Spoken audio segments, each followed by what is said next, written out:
Hello, good evening, welcome to Rangers Radio. Join myself, Foxshare, on the show this evening. My mucker, Jaffa. Evening, Jaffa. How you doing, Ox? Thanks for having me on. Looking forward to a good show tonight.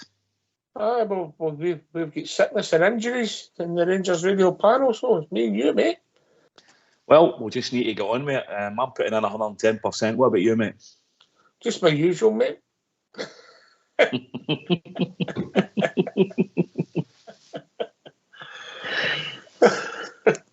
You know me. Always. You know. Always get the bits on. Always get the bits on. Aye, right, okay. Do you want to go first or second? I'll go second. I'll let you go. Right, it's unusual for you. Right, okay. A really, really disappointing performance against a bang average team.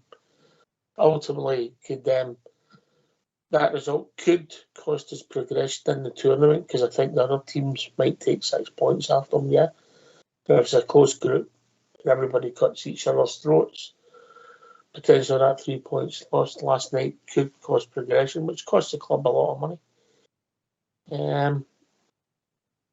I'll start with the strip. Well, just my thoughts. Maybe people will see it differently. So we go with that strip one against a team in green and white. We should have blue, particularly against day colours. Doesn't matter where we're playing in the world. So small thing, petty thing, but just me. Then we start again, and we start that slow, that deep, that pedestrian, with an arrogance about it. It's just going to happen. The other team will get reasonably fast players, lack a bit of quality, but they'll get fast, pacey players up front. And they pass pacey players, they rot 6s and 7s. There was a goal that's a combination of a lot of things, but starts with the setup, where we've got our centre forward trying to close people down, who is one of the slowest professional forwards I've ever seen, Jaffa. Forwards. Yeah. So we lose a goal. Lammers, Golson, particularly corner, poor. And I thought he wasn't great at the first goal of the weekend either. So we couldn't get into the game, and the guy who was trying to dictate the tempo was arguably the worst guy on the pitch for me last night, John Lundstrom. Thought it was terrible. I gave him the lowest marks, and that's not saying there wasn't many in front of him very much, but I thought John was terrible last night, considering how well he played against Betis. How that can happen in 2 weeks, I just don't know. So we huffed and puffed. We had chances to make chances, but we were at quality of no place up front. And the only guy who got any pass marks in the forward areas was the young boy Seamer. We did have a goal chalked off, but it's a surprise that Dessers was caught offside, not for the first time this season. And you're never going to get any decisions doing the forward area plays change because of VAR, Jaffa. You can't play like that anymore, because you're not going to get the 50-50s that you used to get. So we get done. Well, 1-0, we're done. Half time, you're saying, okay, we'll maybe rally, we'll get better in the second half. Well, we never. And we lost a goal with, again, arrogance and cocky and poor play by John Lundstrom, who gave, in my opinion, was one of the main architects at Aberdeen's second goal on Saturday. If you watch his effort at the back post, the lack of effort, at the edge of the 18-yard box against Aberdeen, watch it back, have a look at it and see his attempt for a jump.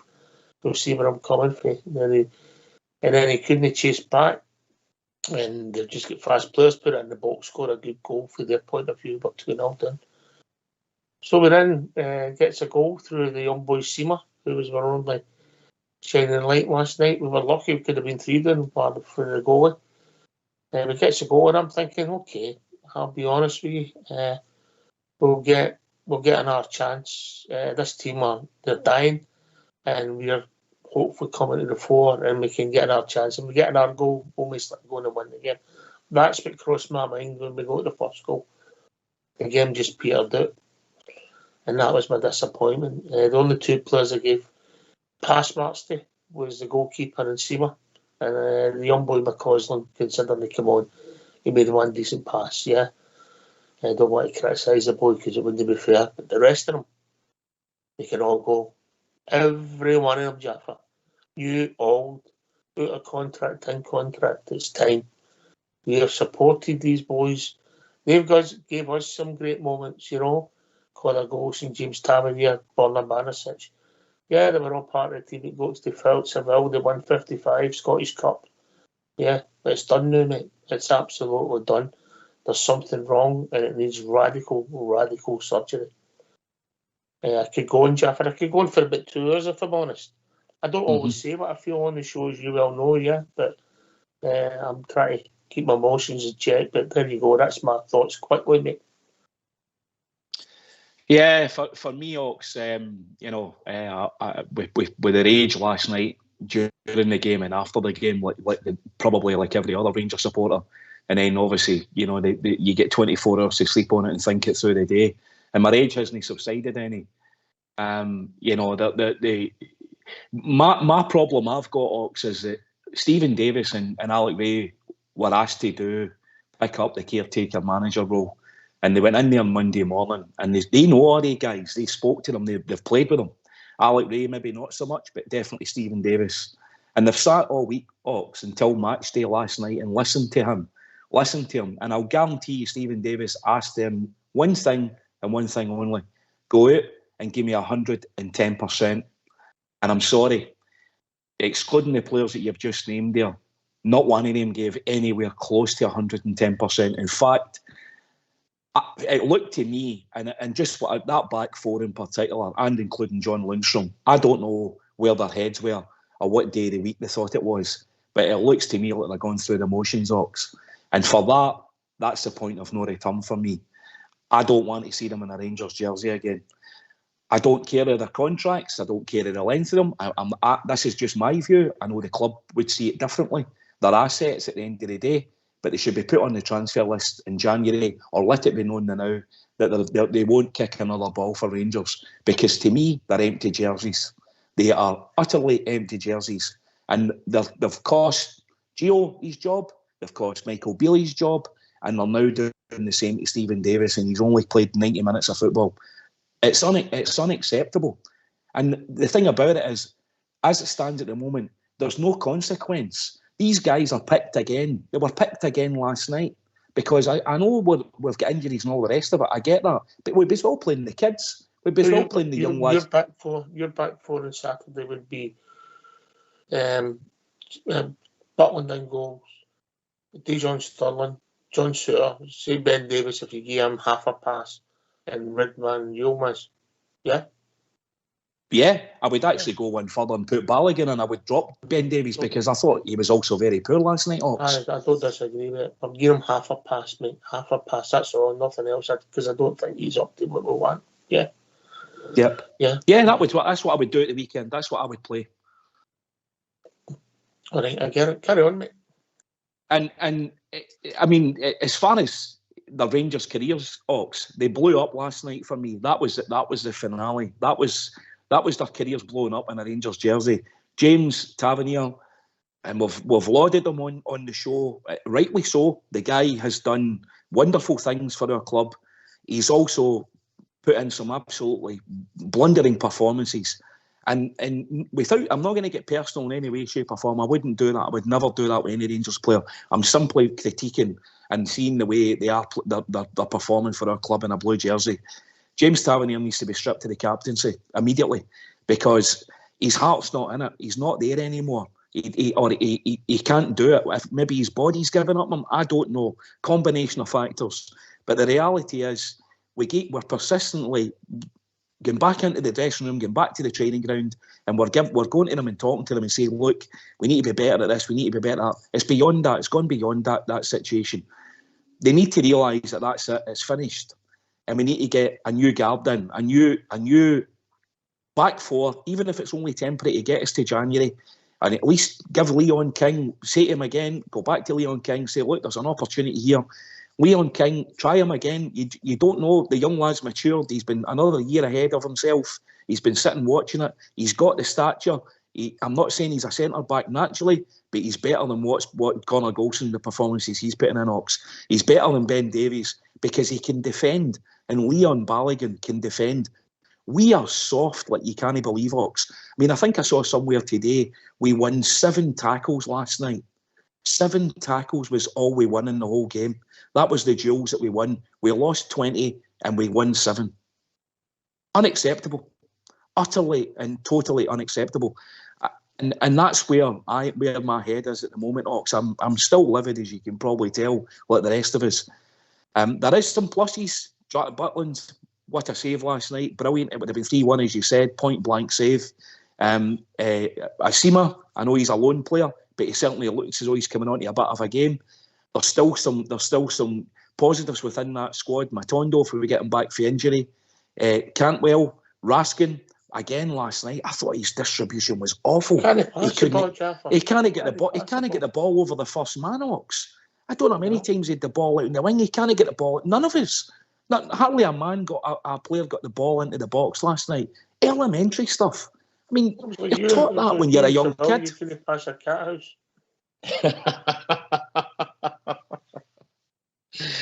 I think there was one we passed. Oh, sorry, I passed. No, I won't use the we. That's because you were knackered. Right, anyway. Raskin's got potential. He's got something, you can see something there, but his distribution's got to improve, yeah? Yeah. You know. But also, I mean, I don't know where to start, mate. And you say, right, okay, we need 2 centre-halves, we need something in midfield, we need a forward. We need everything, mate. Everything. But here's the time to think. I think I mentioned something last night. Obviously, you everybody's got a price and you get money in the door and you want people off your wage bill. Right? So we'll get 6 players that I'm aware of. That's including with Balogun, Borna, Ryan Jack, John Lundstrom, Scott Wright, I missed it, Kemar Roof, yeah? As much as we like Kemar. But you're going to get in January and their contracts are finished and they can sign for our clubs and we can let them go early, particularly if we can get any money for them. So that's your 6th day out the door and that's the start of your rebuilding and it's got to be done rapid, mate. Rapid. The recruitment's got to start now, but to do that, we need people in place. Yeah, and the board, who have done a lot of good things collectively before and now, but they've left the football department exposed. And if Michael Beale was going to do 2 jobs or told them we could manage them, they've got it wrong. And that's a mistake, and they've got to come out and get that rectified ASAP. Nobody should have somebody to report to Jaffa. He's only an employee. Yeah, and that role in the club, that void is, if you want to call it, Ox, is glaring right now because, and that's my one concern I do have. As much as I've got a lot of time for what John Bennett's done for the club and James Bisgrove for that matter. I know he's just taken up his new role. The 2 of them are the 2 guys that seem to be at the forefront of everything that's happening. I know there's obviously other personnel there. I'm not totally familiar with the whole board, people that are sitting on it and that are helping me in the background. But they're the 2 that are at the front. They're the CEO and James Bisgrove. They guys are not football men, Ox, and that's the one concern I've got getting into this whole trying to find a manager that can take our club forward. Not only stabilise the club, but take it forward in the short to medium term. And as you say, deal with players and everything else that goes with it. Now, most managers do that, but I still think they need a football guy in there. They need some guidance. They need somebody to sound on, and they need somebody to talk to. Football's a very unique business. John Bennett's an experienced businessman, but he's never been the chairman of the Glasgow Rangers. And James Bisgrove, as much as he's involved in sales and marketing and development and all the rest of it, and he's done a great job. He's never went and employed a football manager. As I said, it's a very unique business, and that's the only thing I've got a concern about that I wish they had. I don't know. Get Graham Souness in, and maybe they're already doing it, Ox. I would like to think that they are. They're not going to tell us the finer details of stuff that's going on. And a Graham Souness or an ex-player that's already operating or has operated at a senior level. Why would you want to bring in Graham Souness? I'm playing devil's advocate here, Jaffa, because I'm not saying I wouldn't, but what I'm saying is if you're bringing him in that role, he's never done that role neither.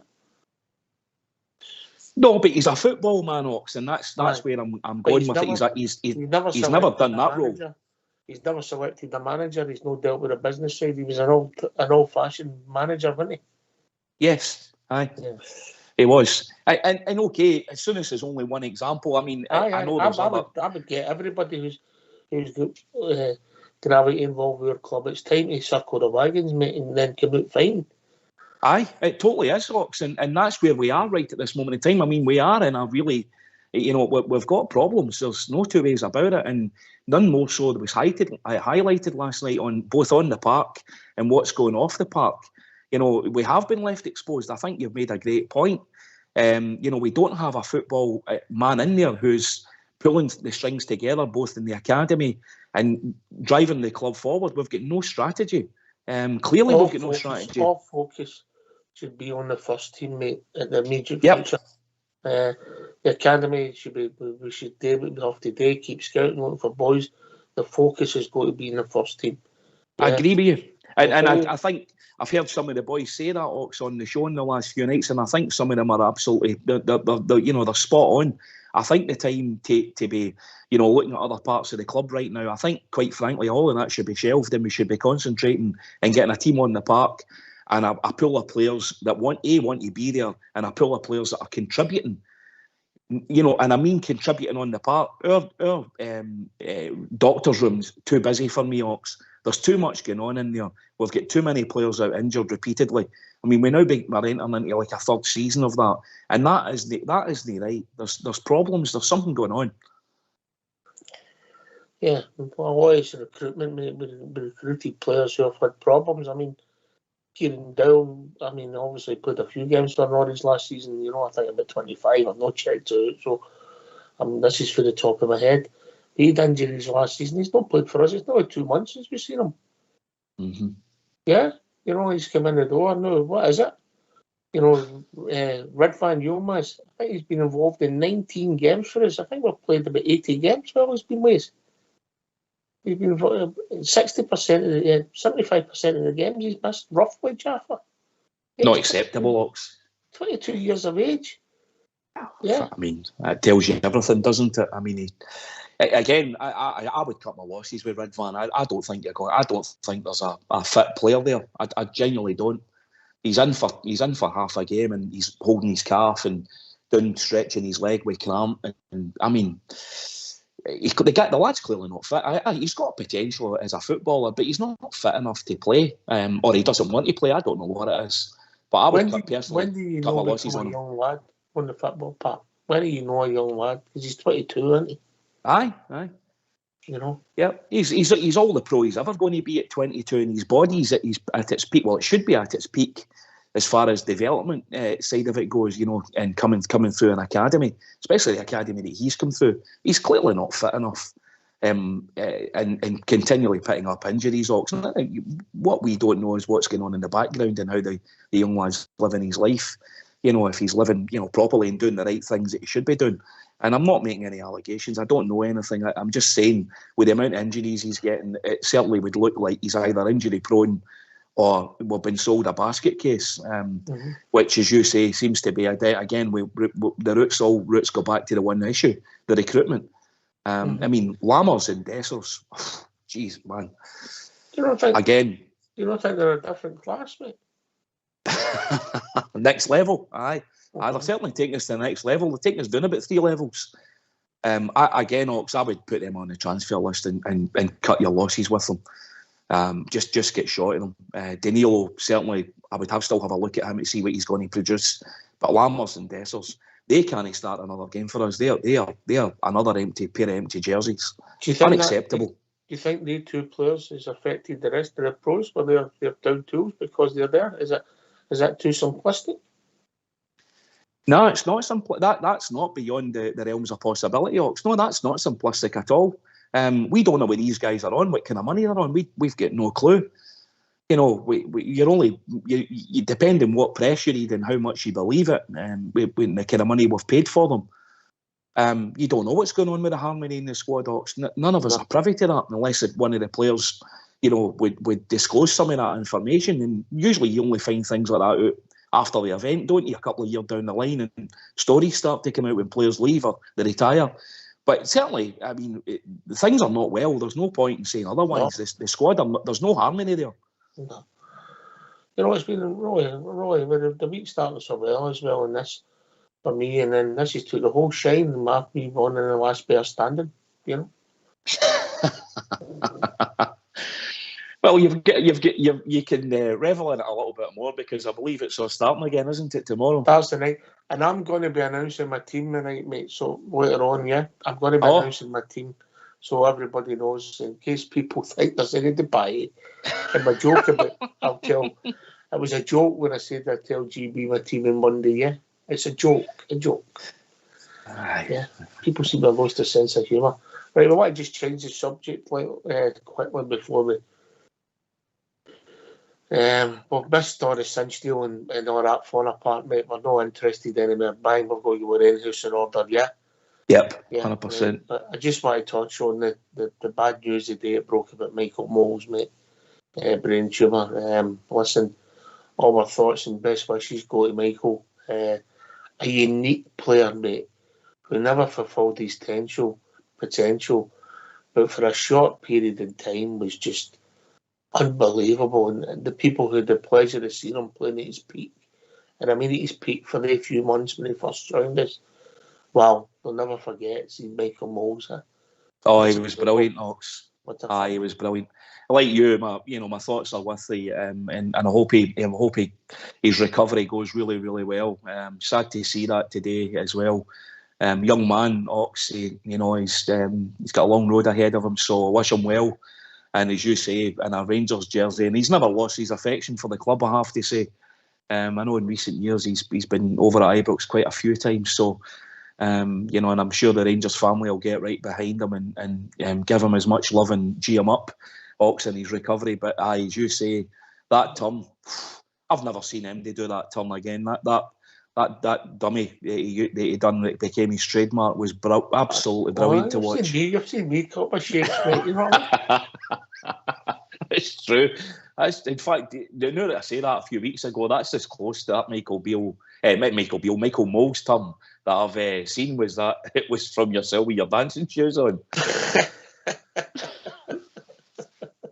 No, what a talent, what a player. I think it was Mirren who scored the 4 goals against, when they sort of announced himself. We'd seen him play and he scored goals, but then all of a sudden then we seen the turn, and then the way he destroyed an excellent PSV team at Ibrox. I think we beat them 4-1, and he looked 10 times the player Van Nistelrooy was.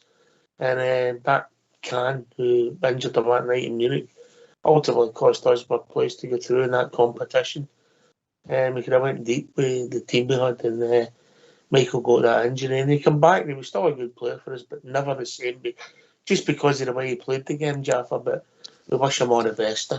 Yeah, absolutely, Ox. Yeah, here. I hope he makes a speedy recovery. I genuinely mean that from the bottom of my heart.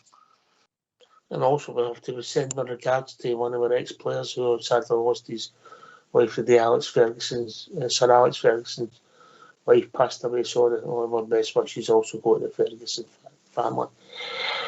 Right, we better get these phone lines open, mate. Could be interesting, could be flat, could be interesting, yeah. I'm sure there'll be a few guys wanting to discuss the goings on last night and the way we move forward, Ox, and some of the apparent candidates that we've been talking to as well from a managerial level. I'm not disappointed they've not been mentioned, but there you go, that's just a personal thing. Let's hear from you. Why don't you give us a call on 0141 356 1972. It's your show, it's your platform. Let's hear from you.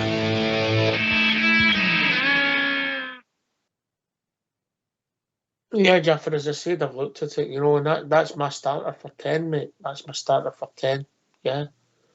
As I come in, that's what's got to happen, A new manager obviously makes these things differently because it happens sometimes, but as we sit today, that's my starter, and that's the start. That's 6 players You free up the wages, you free up the positions in the first team dressing room, and you start filling them in January.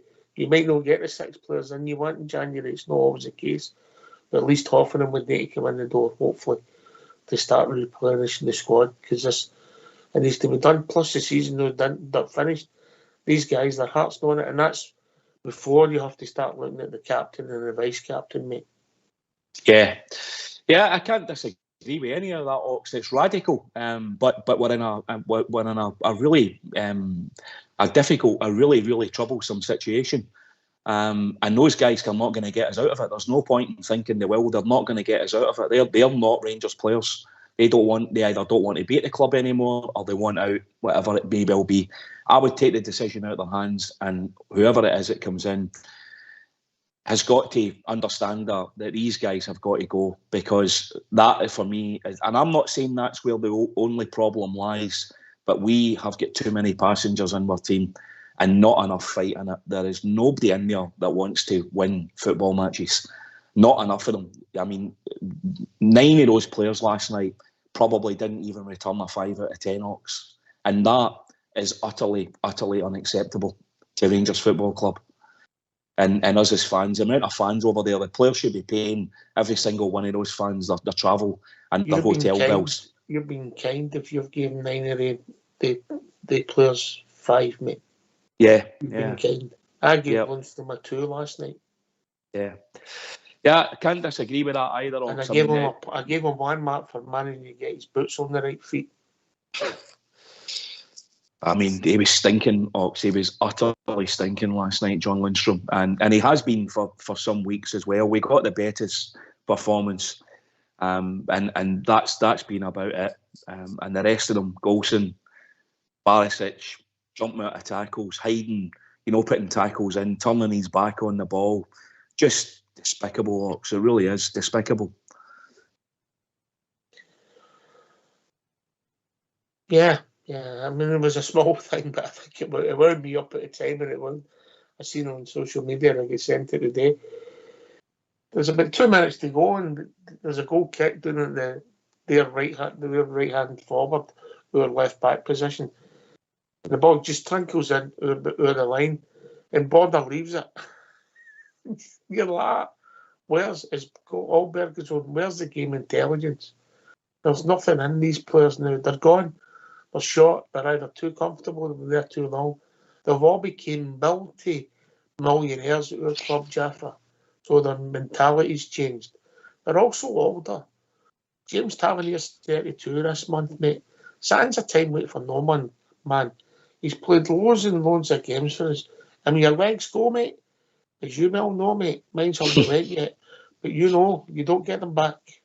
No, you don't. And you're right about that, Ox. And that's the for me, that's the bit that we have to learn from that as a club. That when you have these periods and we go through and you have a success, you've got to keep refreshing the squad. Even the guys that you think are at the peak of their game, get them moved on, keep the young blood in the team, the fight. For me, Ox, and I've said it before on the show, I mean, I looked at it last night because it actually disgusts me. Do you know those 5 players that we're talking about? Connor Golson, Ben Davies, John Lundstrom, Borna Barisic and James Tavernier, between the 5 of them, are taking out about £127,000 a week out of our club in wages. That's what collectively the 5 of them are getting paid. And for me, that's it. It's finished. It's over. We are paying too much money, Ox. I think you're conservative with the numbers, mate. Probably. Yeah, you're probably right. I mean, I'm looking at certain websites that have this information. I don't know this for fact, but it's not far away because you can decipher the players' contracts. You sure you're not looking at the prices in your usual websites? Shh! Don't give them out. Right. Okay. We're going to put our usual Facebook poll up. It's coming up with Christmas. You've seen them on the shops. And what we're asking you tonight is, Heroes, celebrations, roses or quality street? What's your preference? Jaffa? Oh, always been roses. Really? Always roses. Always been roses. Can't beat a good box of roses. Right, okay. I think I would go for the celebrations, if I'm being honest, Jaffa, yeah. Oh, is that because they've got the Mars bars and that in them? I like the old Galaxy truffle. Well, I'm quite fond of a wee strawberry fondant. But the people, I'm a great fan of democracy, particularly in Rutherglen and Hamilton. Right? Had to get a hand in it. Absolutely. 58%. Right, let the people speak. We'll see how it comes back. Yeah, be interesting. All right. Where are we? Have we joined by the big? Not yet. We'll just get first caller coming in, right? We're going to have to see where it goes, right? Go with your numbers. We'll stick with that numbers. Gauge that figure again, Jaffa. 127. 127 a week. To make the maths easier for 5 players. Mate, we'll call it 130. That's £6.5 million a year. Mm-hmm. Yeah. You know, so that's no far away for. Well, it's not far away for 6.5% of your whole turnover, mate. Going to pay just 8 players. Yep. Yeah, and that's without bonuses, mate. Remember what they get when things happen, yeah? Mm-hmm. Well, they'll no need to worry about that because they'll not be winning it shortly, will they? The way they're playing. No, I think Big Hal's joined this evening, big man. Good evening, gentlemen. How are you? How are we doing? Good to hear from you. Aye, no, thanks very much for taking my call. It's always a pleasure. What was I going to say? So we need to have a recruitment process to recruit a new manager. Yes. Surely, they've had that in place. The behind the scenes have been talking to people. I mean, a football club should have people that are there, or if not, people that are close to hand that they can discuss football matters with. I mean, that Bennett and Bisgrove don't strike me as a couple of dumb guys. So surely they would have had, I'm just saying consultants, or, you know what I mean, people that they can go to, that they can get the information they require if they're going to carry out the process. I mean, going and getting Graham Souness or Gordon Smith or whoever, that means we need to, how do we know that they're good at their job? Do we need to get somebody to tell us that they're good at their job to help them pick the next manager? It just seems crazy. It just seems crazy, man. And I mean, since the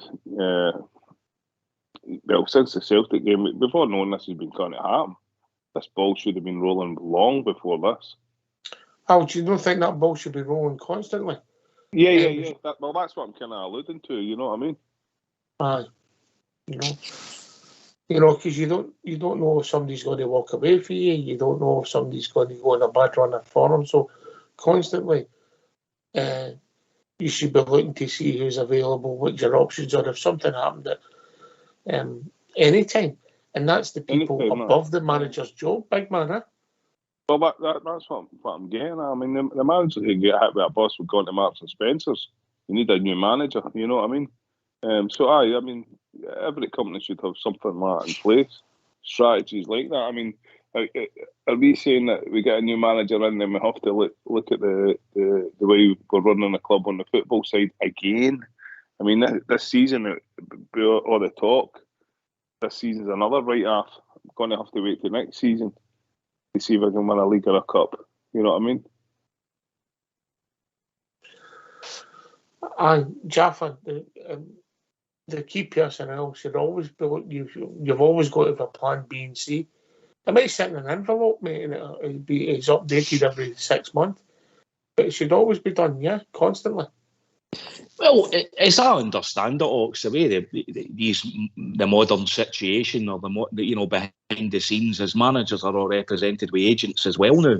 Quite often the same kind of agents. If it's Group, if it's Wasserman, or who are one of the biggest agents for managers out there and players in the EPL and in Europe. So, it's a case of, they'll be talking to agents all the time, I suspect. That's football, isn't it? I mean, that's the modern football. I know we used to always think that the rules were you couldn't tap up a player and you couldn't tap up a manager, while you were in post. I think we all know that never happened anyway. But even more so now, that managers and directors are talking to, people and saying this is what we're looking for. I seen the boy that used to be at Monaco was apparently over for interviews yesterday. Philippe Clement. I don't know much about the fella. I know he was Monaco's manager. I remember him being at Club Brugge. I don't know much about the guy, but by all accounts, he's been over for an interview. So that would echo exactly what you are just saying there, guys. That, there's people in the frame all the time and they're talking to people. And I agree with you. I think that's something that needs to happen, especially in modern businesses nowadays and a business our size. That having people, chatting to other people all the time is something I suspect happens daily. I think there's been an arrogance between, and I'll include John, but this is my criticism, and one of my only criticism towards some of the people on the board, not them all, but it was an arrogance that they thought they didn't need that buffer. I'm not saying we need a director of football, but we need somebody in a position there, Al, so that you've got that buffer. Yeah, you need somebody to oversee things, don't you? I mean, Bennett and that, they're not going to be hands-on, are they? I mean, are they there 95, 7 days a week, 365 days a year? No. I don't know if that's what they do, but you need somebody to manage things, yeah. He's not there to tell the other guy. He's just there to keep an eye on him and say, well, this is the pathway we're looking at going down. I'm here. If you need anything, come and see me, So, where did we go for years? I'm just going to throw something out that I read this morning, but would you that Scott Parker, would he interest you? Well, he's just a name that popped up. Obviously he's been about in his Bournemouth, Fulham. I don't know who else he's managed, yeah. He was over in. He was over in Belgium and all, I think. Belgium as well, Bruges maybe as well. So he's been about. He's got experience. He's managed, and if he went through the selection process, they come out on top.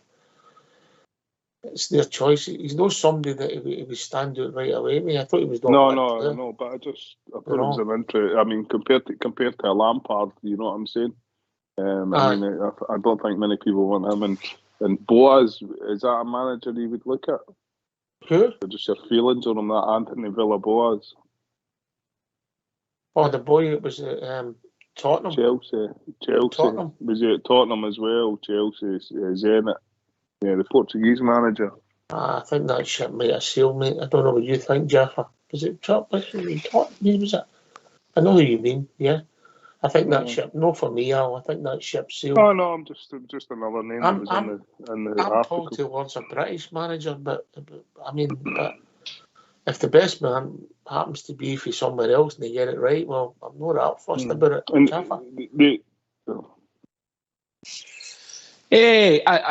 I mean, Andres Villa-Boas, again, I don't know what his stock's like now. I've not kept a finger on exactly where he's been, but I mean, over a period, he was definitely well regarded, wasn't he, as a decent manager? I don't know what he's been up to recently, but I personally, I'm not that bothered where the manager comes from. And don't get me wrong, I would prefer him to probably be British as well. I'm not a big fan of Derek McInnes. I wouldn't like to see him get the job. Not for me. I don't think that would take us forward to where we want to be. So for that point, I would probably want to see somebody for the UK if possible. But there's the boy Knutson at Bodo Glimt seems to play a good brand of football. My concern is I don't know. I would like to see us match the manager up with the current pool of players that we are and where we're going to be, Al. That's more my concern, because right now, the way the team looks, we Dessers and Lammers are not. They're not centre forwards and number 10s. Not in my book anyway. We need to get some young lads in that team, whether it be Bailey Rice gets some starts or.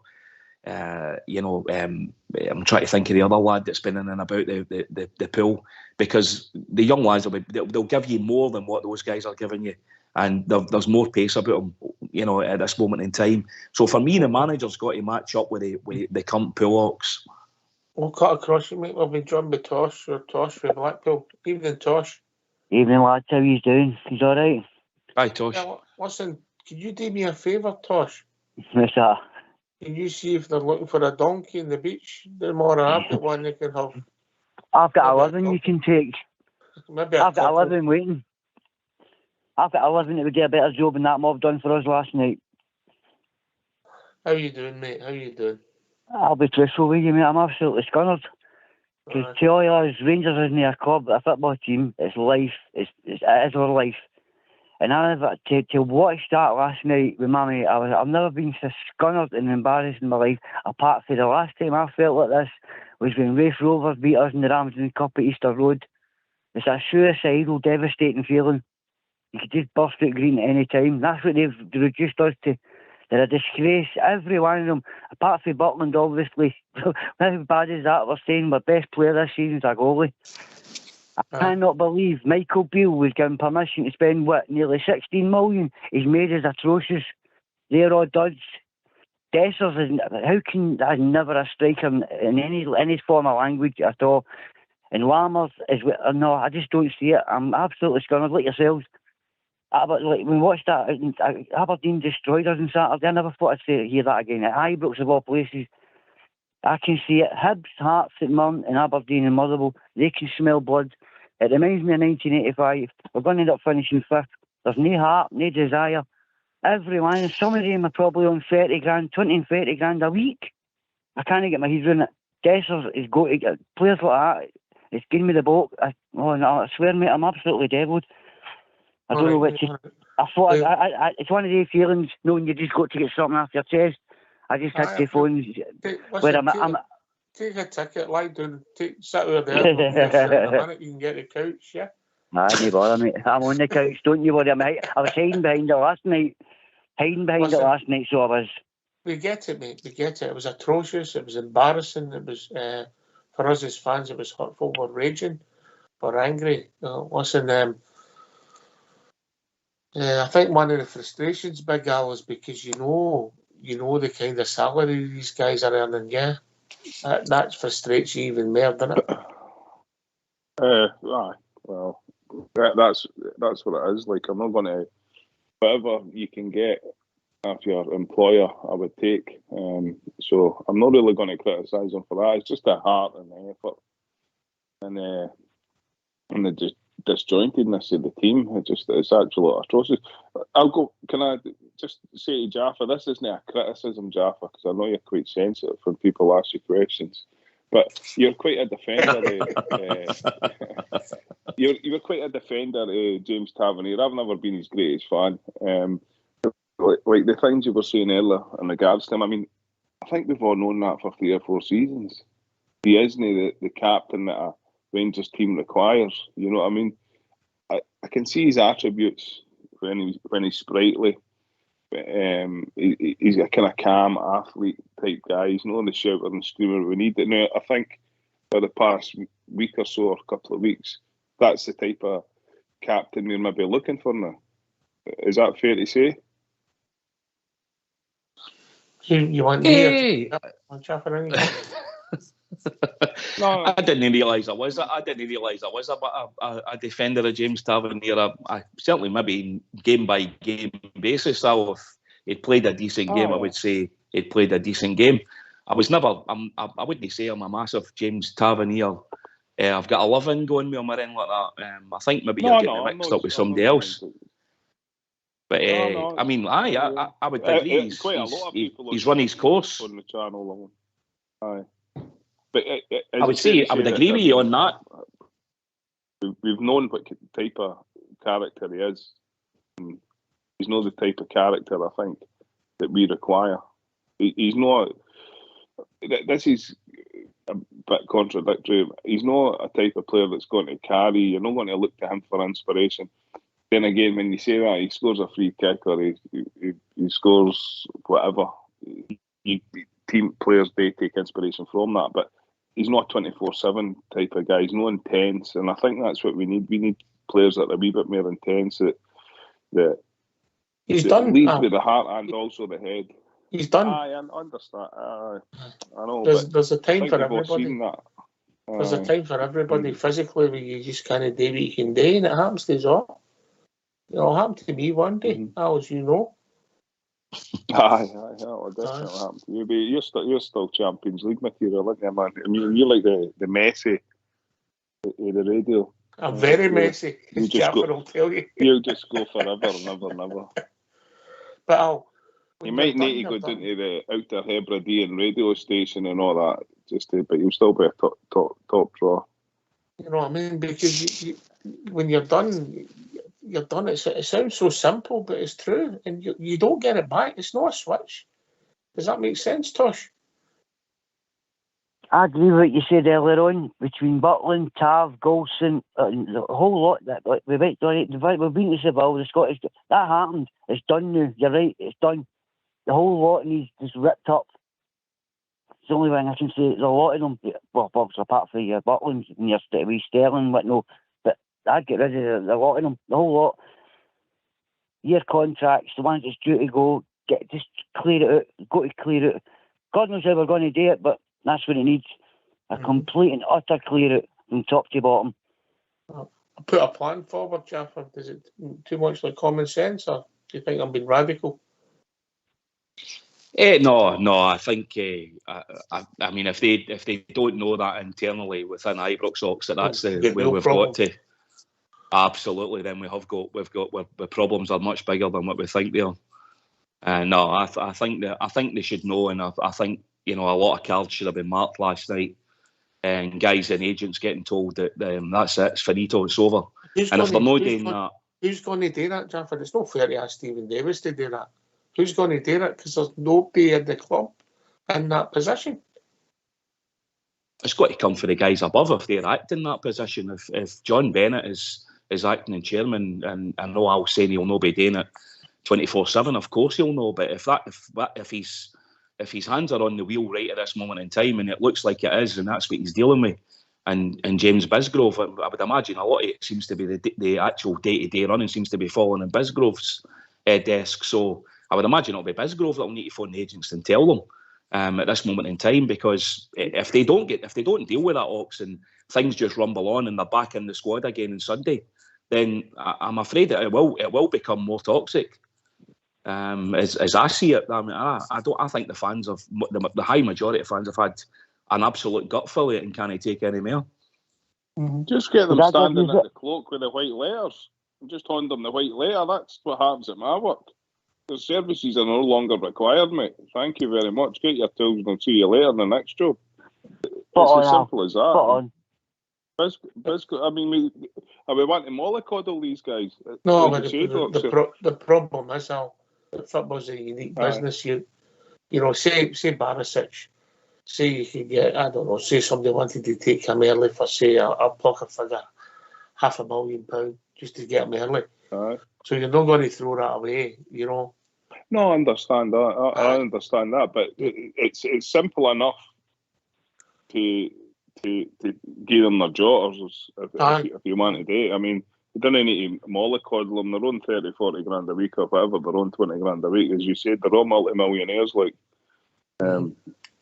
So I wouldn't mollycoddle them too much. Talk about jotters. I've been trying to get this guy's jotters for years, but he keeps coming back. Evening, David. Good evening, everybody. Ox, Jaffer, Big Al, how you doing? Hi, David. Marco. I've been trying to stay calm for the last 2 days, so I've texted Ox saying, well, I can't come on, I'm too angry. I was delighted. I'm just going to go, boys. Thank you for taking my call. Sorry, cheers, Big Al. Cheers, Big Al. Thank you. Bye. See you, Al. Stay on the minerals, mate. I was delighted when I seen that text that David couldn't come on, Jaffa. Well, I told you, see that photograph I sent you? That's who we need. You, me, Derek Johnston, and Big Gordon Smith. That's a good start. But anyway, getting back to the reality of it, I felt really sorry for Davis, and more so for all the young guys and anybody else who had been over there to be there on that journey and then having to come back home after that dross.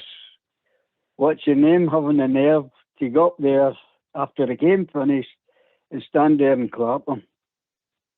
I mean, that was degrading for me. And my heart went out to Lee Davis, because I felt when he was getting interviewed after it, he was nearly greeting. But if I've got any, I'm not even criticising the guy, because he can't criticise the amount of time he's had. But I was really surprised when I heard him say, in terms of energy and effort, I couldn't ask for any more. I mean, that's you, Ryan. I don't know. They've got him down to their level. It's just that they all don't throw people under the bus, Davey, you know, and then what you say in public and private, you know. But what I'm meaning also is, how can you say in terms of energy and effort? Nobody I know it's seen anything like that. Well, I think that's your classic not to throw players under a bus, Jaffa. I say that's Stephen Davis just been diplomatic there, Davey. I wouldn't for 1 minute think that's how he actually saw the game and what his takeaway was of the game.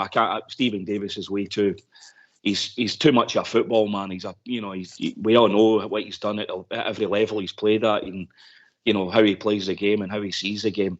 I can't imagine that Alec Ray and Stephen Davis actually feel that. But Ox is right, Davey. He's not going to come out front of the television because that's what they want you to say.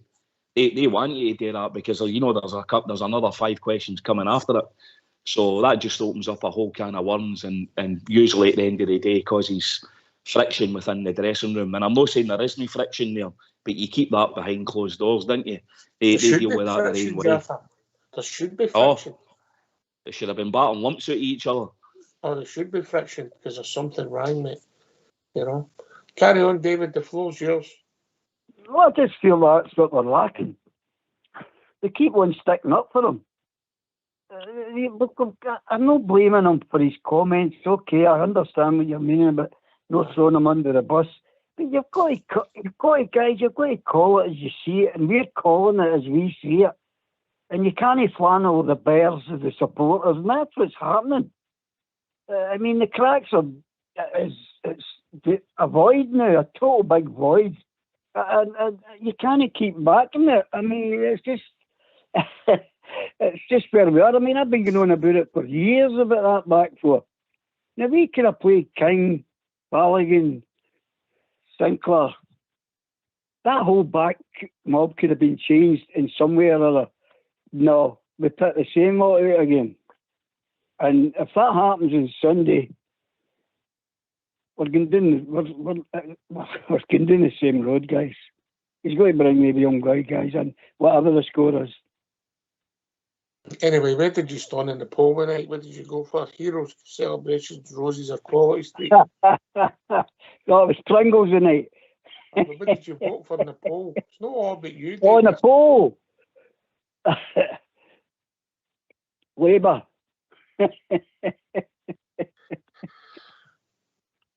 What a man. SNP out. Right, so I get it. I think we've got to watch him. We've got to also be fair to Stephen Davis, yeah. It wasn't fair, Jaffa. I don't know if Tosh is still there, but it wasn't fair to make any real comments, you know. I'm sure he'll say it if the time's right, but no last night, you know. I mean, it wasn't fair. Don't know what you think, Jaffa. I would have. I mean, I still want the way Stephen Davis dealt with that last night was the way I think he, as a Rangers interim manager, should have dealt with it. I don't think it was a time for Slayton Tavernier, Slayton Barisic. I mean, how many? Where did he start? It wasn't just 1 or 2 players. If it had been 1 or 2 players, he might have passed comment on it. It was 9 out of the 11, wasn't it? They were absolutely hopeless, utterly devoid of ideas. It's as if some of them had never played football before in their life. So for me, Stephen Davis dealt with it the way I think he should have dealt with it, Ox, and that conversation. And for me, that conversation is beyond the conversation. There's no conversation to take place anymore. They're not good enough, and they're not Rangers class. Yeah. Just to let you know, the poll. We've actually won it, Jaffa. Roses with 37%. Quality Street second with 29%. Celebrations third with 23%. And then Heroes last with 11%. There you go, Jaffa. Yeah. If I've won a prize, get it sent over to Big Al. No, there's no prize, mate. Just the glory. The glory. Just the glory. Aye, you're spot on. I mean, I actually felt sorry for Stephen Davis. I was getting annoyed when I thought we should have made the substitution sooner, if I'm being honest, Tosh, but I'm splitting hairs. Oh, with Stevie D last night, you could sense his hurt. Honestly, it's come through the camera. I thought he was, like, I think it was David just said there, I thought he was going to burst into tears because I was feeling the exact same way listening to him. But can I say something to you? Can I give you my team for Sunday? Such as my anger and my hurt, and it's the only thing I can come up with. On you go, mate. On you go. Right. Butland, Sterling, Balogun, Suter, Yilmaz, Rice, Raskin, Jack, Seamer, Lovelace and McCausland. I'd go for that. Aye. I get it, mate. I get it. Because the rest, nah, none of them should wear a Rangers strip ever again. They don't deserve to wear that tap. They're a disgrace. So I'm not going to keep saying the thing. Tosh, but that's You're right, sorry, David. No, They you're don't care dead right. less. You're dead right, but you know what's going to happen, don't we? You know, same old, isn't it? Same old. It's going to be interesting to see what it is. And listen, I know that we're going through a hard time, but we're going to hopefully win a game of football and hopefully gaze a lift and hopefully play well. But Tosh, I don't think you'd be alone in thinking that. Jaffa, quickly before we go to the break. That would be my team, Tosh. I would go with something similar to that. I would get the young lads in. I would get the boys on the fringes, Bailey Rice, McCausland. Listen, there was, as I said earlier on, Tosh, there was about 9 players. They're empty jerseys. They're not contributing. No more chances. That's it. That for me, that's the red line, and no going back beyond it. You're right. And I think a lot of fans feel the same way, Tosh. Can I speak for them? Only for what I've spoken to my pals and that today, my buddies, and every single one has echoed the same thing. And you guys on here on the show are saying something similar. Here. So, Blackpool, mate. I've seen enough, Tosh.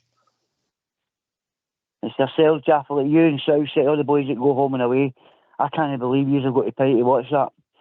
Yet they go home at the end of the week with 20 and 30 grand a week and whatnot. They don't care about Rangers.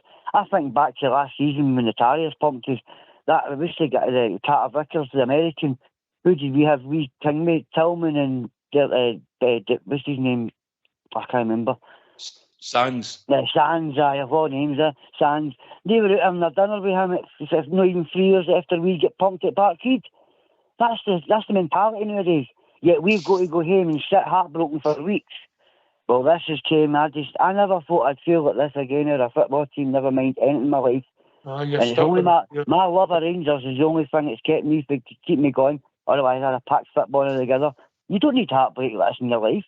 Imagine getting as mad as what we are and angry, and it's driving us demented. But that's the love. It's not a club.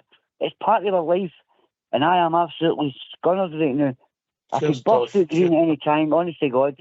Yeah, just be careful, mate. There's always people. I'm not. I'm just saying that's what it's going to. The anger. I know. I just keep thinking all that crap that Bill said. I looked all these players in the eyes. Have you got the mentality? Oh, Jesus Christ, what has he left us with? Tosh, old Jimmy Street told you 6 months ago he was a partner merchant and he was spot on then and he's spot on now. Listen, he's right, aye. Listen, mate, boys, get yourself on mute because we're going to have a tune. Our money has been stolen. We know it isn't fair. We know that no one likes us, but we don't really care. We know that they'll abuse us and kick us while we're down, but we are Glasgow Rangers and we will rally round.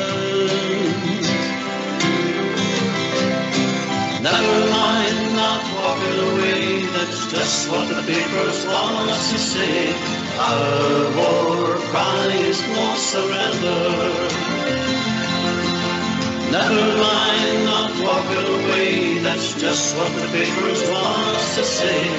Our war cry is no surrender.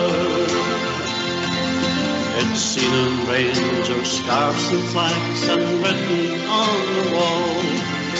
Across the world the cry is known, it's part of our football. They can try to copy, but they'll never be a part. 'Cause we are Glasgow Rangers, and it's written on our hearts. Never mind not walking away, that's just what the papers want us to say. Our war cry is no surrender. Never mind not walking away, that's just what the papers want us to say. Our war cry is no surrender.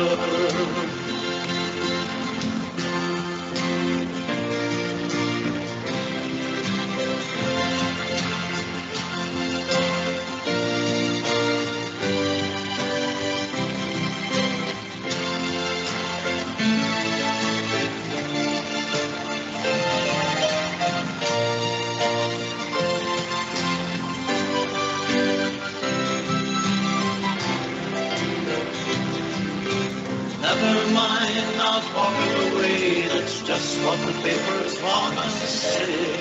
Our war cry is no surrender. Never mind not walking away, that's just what the papers want us to say. Our war cry is no surrender. Our war cry is no surrender. No surrender, no surrender.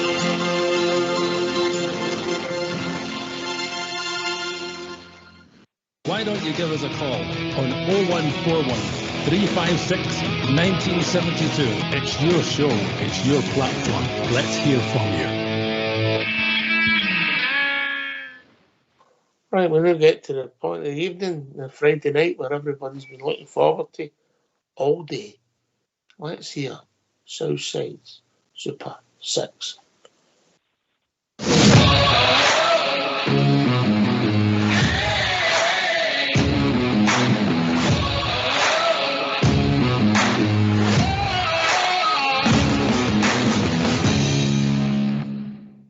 Hi, welcome to Southside Super 6 for Saturday the 7th of October. My first selection is Leicester City to beat Stoke. My second selection is Bolton to beat Carlisle. My third selection is Peterborough to beat Lincoln City.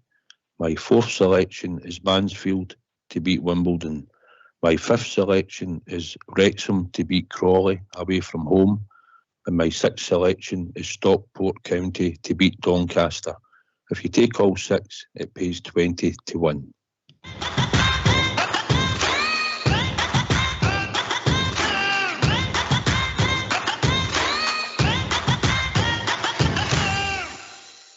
His page must have got stuck in the lower 2 for League 1 and League 2 in England, but there you go. Just for the record, Jaffa, just for the record, my last best standing team this week is Airdrie. Oof, I like that one. Ox. I think I'm on a similar kind of track to you. I'm on Airdrie tape. Oh, yeah? Right. I did not know that, but that's mine. So it's out there, I put it out there. Yep. Oh, Jade, I'm going to jump off, mate, so I'm just going to let you go and get other people on. Just remember the words of these songs. Remember, you know that. Just going to say that. You remember, always remember, we are no surrender. We are the people. We follow when we lose. We don't care. Rangers is Rangers. It's our Rangers. And let's just hope it's not too long before we get back going winning ways. But we take it off with the smooth, don't we? So I'll let you go, lads. All right, no surrender. Cheers, see you later, lads. Cheers. Cheers. Shut up, mate. See you, Tosh. Shut up. Interesting, eh? Oh, Airdrie. Well, you're in the last pair standing because we know you're not a member of Managerial. We've checked it out. Who's there? I knew you would. Who's there playing Rangers? Anyway, we've been joined by a good friend of mine.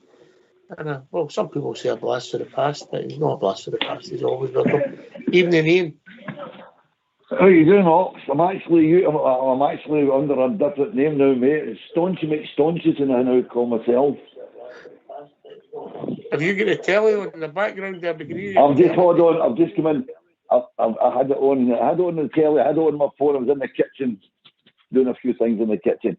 First of all, before I go into any of my main points, I missed a wee bit of your show. You might have already done it, but I think condolences to the friend and family, Alex Ferguson. His wife passed away today. Yeah.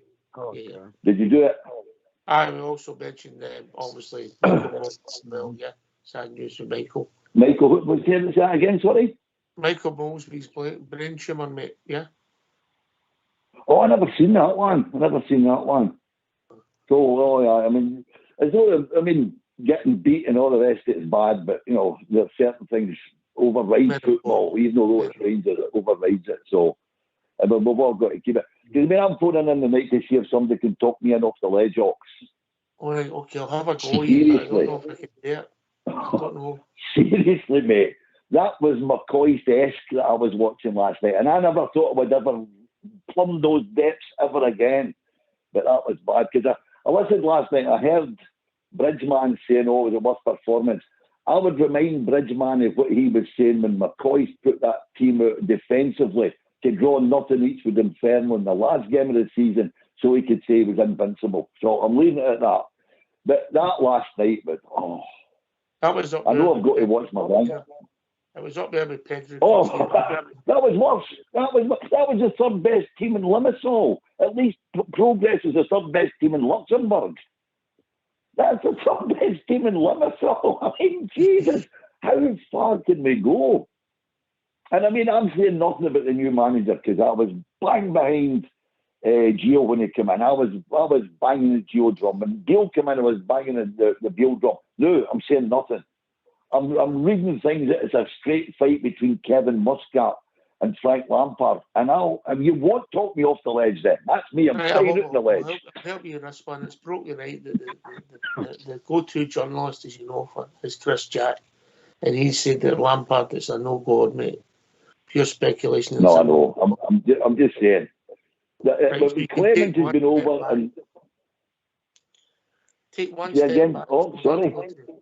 Take one step back, so that's no true. And Muscat, I don't see Muscat. I mean, they're saying, oh, he's took care of the hands and he's doing well with hands. Paul McGuinn took care. I can't remember who it was, but he took over, I think it was Leon. And he ran Leon into the ground before he came to us. So, I don't know. I really don't know. I'm saying nothing. I mean, everything else. I actually, years ago, I thought Fraser Aird was going to be a player. That's how much I know about football. Ox. I said Fraser Aird was going to be a baller. I mean, it's the hope that kills it. Aye, well, I think the skill gets coached out a lot of players, Ox. And I'm being serious, not just with Rangers. I think there's a lot of players get natural talent. Sort of just coached out them. You know, like some players, you've got to have some flair players. You can't be robots. But I mean, that last night, I mean, honestly, I said to my son at 20 minutes in, I said, him, and him off and get the kids on. I mean, there wasn't even any effort. And I mean, I heard what you were saying about Steve Davis. Now, I was giving Steve Davis a free hit last night. And realistically, he was getting a free hit until he opened his mouth. Now, I know what you're saying, don't throw end under the bridge, or under the bus. All he needs to say is, it wasn't acceptable. Everybody can see it wasn't acceptable. I've made my feelings known in the dressing room, and I'm not prepared to speak outside the dressing room. End of story. Good enough, mate. Well said. Good enough. No, I mean, that's just and I mean, I had a wee bit of media training for the job that I've done, but not a hell of a lot. But you've got to think, and I mean, he was raw with emotion, but he wasn't any rawer than any of us. I mean, he is a Rangers supporter. He's always been a Rangers supporter. You see him with as a baby, had Rangers kits and that on it. A dream came true for him. But God Almighty, I mean, don't make yourself look stupid by coming out and saying, "Oh, they gave everything they could." Well, I'll tell you what, Stevie Wonder sitting here next to me, he doesn't agree with you. A blind man can see what they were doing. Ian, if I'm ranting too much, tell me to back off. Tell me to back off because I'm raw, mate. I'm raw. Where do we go from here, mate? The first thing we've got to do, okay, getting the manager, we really need a director of football. No question about it. We have got to get a director of football. Because Beale was trying to do everything himself, and he had such an ego, he thought he could do everything himself. But no, you know, the way football is now, you just can't do that. It's got to be structured. I mean, the governance of the company, because we are a company. I mean, okay, say we're a club with a beating heart, with a soul, and all the rest of it. But bottom line is, in this day and age, in the 21st century, you've got to be run like a proper company. Well, I'm praying for an Arab sheikh or a bloody American hedge fund or a Chinese multi-billionaire to come in and see the value of what we've got as a worldwide brand and develop it. Now, we were talking about this 10 years ago, Ox. We spoke about it 10 years ago. This is the way forward. You're right. You're right. We're a massive club. Listen, we've made a lot of mistakes. Some of them, Jaffer, it's hindsight. We're wise in hindsight, you know. Because Ian he was being honest and said he was behind Beale, you know, and people thought, okay, give him a chance. Obviously, it never worked out. It's just a mistake. You make mistakes all the time, yeah. Absolutely, Ox. I mean, during the summer. I mean, Ian, just let Jaffer Sorry. come in, mate. You go, Jaffer. Aye, come in, Jaffer. Sorry, mate. Sorry. All right, Ian. It's Ox, like a high majority of us, and you know, Beale wasn't certainly my choice. I wasn't that keen on him, but I got behind him because we're all Rangers supporters, so you get behind him, and of course I wanted the guy to do well, and I hoped the signings that he was making, he was looking in my eye, and he knew I'm entrusting him in the same way that the board entrusted him, Ox, you know, with the money, and he comes back and says, I've looked at these players, and this guy Dessers is going to do us a turn, and he could be the new Alfredo Morelos, and we could buy him for 4 million or whatever it was we bought him for, and we'll sell him for 10. I'm behind that. I mean, we all now know that that's just never going to happen. I mean, Cyril Dessers is not, you know, he's not for me. He's just not a footballer. Jaffer, he's not a footballer. Jaffer, no, you're spot on. You're right. We sold him for 4 million, and we'll sell him for 10 quid. Aye, exactly. I mean, we'll make a loss on him, and that goes for some of the other players, Ox. And the manager's a key position. It's critical, but it's a gamble, Ox. It's a 50-50 gamble, and you know, you've just got to make sure that you just do your due diligence correctly, and that you pick the right guy, and none more so than the situation we're in now. You know, with Steven Gerrard, and since then, Gio came with all the credentials, brilliant footballer, played for our club, knew what we were all about. He got us to a European final. Of course he did. He had reasonable success, but he didn't win the league, Ox. And ultimately, you know, the losing matches got him the sack as well. Hence, I will quantify that with some of the same players that were playing last night, I hasten to add, and the high majority of that back four, back five. And I think a lot of us are homing in on it. And, you know, you heard what Big Al said. He thought James Tavernier, that's what he saw 4 or 5 years ago. You know, that's fine. That's great. I know James Tavernier's got those performances in him, but he was also scoring a barrel load of goals, and that you can't deny either. And no doubt we all celebrated those goals. But to use your expression, Ox, the test of time stands for no man. No, it doesn't, mate. It doesn't, mate. You can't. When your legs go, you'll not get it back. But there's a lot, Ryan. You know, I wish I knew, because Davey, I don't know what you think. It just doesn't look as if there's harmony in that dressing room for a start, does it? Oh, you're spot on, 150%. I think what was more galling as well was they were bang average. I mean, no, if you couldn't see that, you don't know much about football. I mean, I ain't no business orientated or anything like that. The likes of Jaffa and yourself or a young team that can count up. But where we go for here, it's a big problem. A big problem. I just hope they get it right, that's all. I just hope they get it right, mate.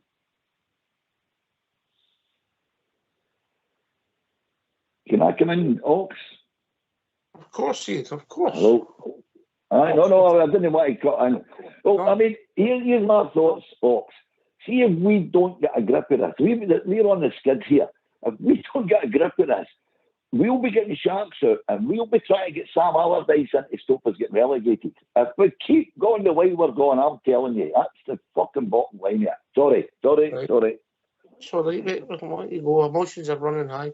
Yeah, we get it. We've also been joined by Harry. Evening, Harry. You with us, Harry? Welcome to the O2 messaging service. Emotions are running high. Look, there's big decisions to be made, big appointments to be made, and a lot of work to be done to clear some of this out. The hardest thing, if I've said for a long time, Jaffa, is getting people at the door at a football club when they don't want to move. Yeah. Oh, if they're on a 4-year contract with top door, they're going to go nowhere. Look at Jack Butland. Jack Butland come up, he halved his wages to come up to us because he was going to get a longer deal. It was more or less working out the same money. But I mean, that guy must be wondering what he's thinking about. Right. You keep losing Harry. He keeps coming in and dropping out. Hi, hello. You there? You with us, Harry? Carry on. Hi, I could hear you up there. How you doing? I mean, I was on last night talking to you, and I think it's just a couple of things that's materialised. I'm looking at. Obviously, I'm glad the Lampard situation is gone because Sky's reporting the same thing as you reported the night with Chris Jack, that he's not a contender. So that's a bit of a blessing. But the thing is, the guys were talking about there needs to be drastic changes. Now, like Jaffa, I mean, we go home and away, and 9 times out of 10 I win at that game last night. But I don't see where we go with this team. But the problem I've got is Bale at the Motherwell game came out and slaughtered them. Even though we won, he came out and he slaughtered them. He said it was a disgraceful performance. He hated it. It wasn't something he wanted. So it wasn't that he never attacked him in the media. He did. But as you say, it's a point that you say just before I come on there. There's problems in that dressing room. There are guys that can't take criticism. There are guys that couldn't take the booing. There are guys that can't take that they're finished or they can't play anymore. They think they should just turn up and start the next week. Your Taverniers, your Goldstones, your Lindstroms, your Barishevs. And the problem I've got is, I don't mean any harm to wee Stephen Davis, but I think it was Tosh or whoever it was that said it, is you've got a guy coming out as an interim manager, another Murray, if you want to call it for that matter, which we says would never happen again, has come out and says the guys put everything into that game. Now, right away, as somebody says, a blind man could look at that and say there was never, about 2 players, Butland and Seamer, gave you something in that game, and a couple of the young boys when they come on. Roof was, even when Roof come on, I never seen much for Roof. So the thing I've got is, are we going to win on Sunday? No chance. I can honestly see us trapping 2 points on Sunday, minimum. And I think on the other side of the city, I'll be clapping their hands all the way because they'll be either 10 points or 9 points in front of us the time our new manager arrives. I get it, mate. Hopefully we can get a performance on Sunday. You know, you'll not be alone in the rationale because we're low because it's just came at us. Jaffa, and you come, mate.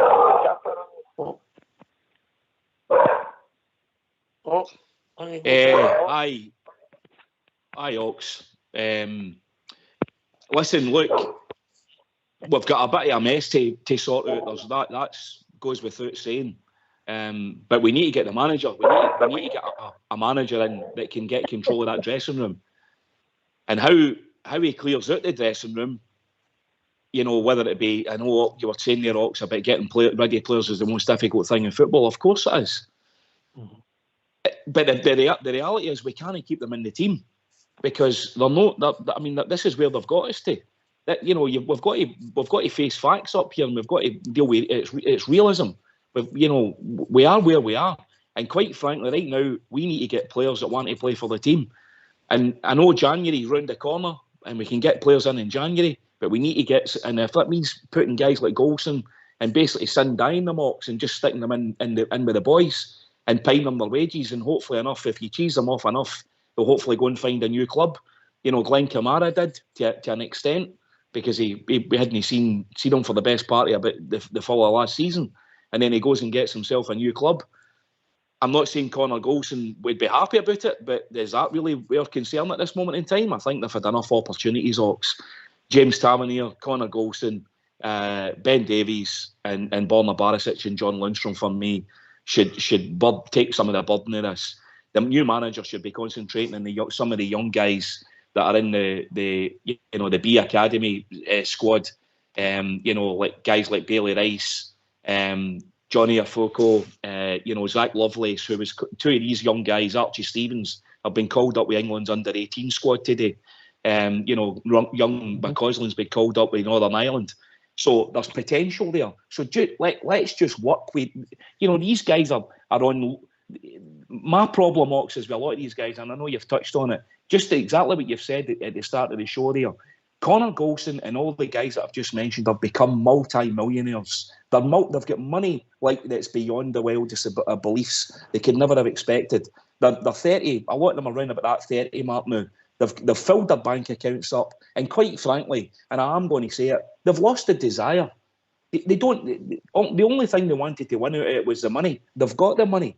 Aye, for some players it means winning trophies like Haaland, but and guys like that play elite level football, guys like Steven Gerrard, the money was only the side issue. Guys like Graham Souness who wanted to win trophies, it was about winning football matches. I'm afraid to say there's too many losers out of our team, Ox, and we need to get a team full of winners, and that is the simple breakdown of it all. And whoever that new manager is, that's got to be his primary focus. He's got to get guys that want to win things and build a team and do it quickly.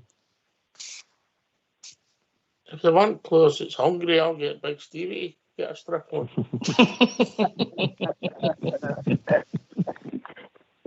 Great shout. Yeah, but listen, we've got ourselves in a mess.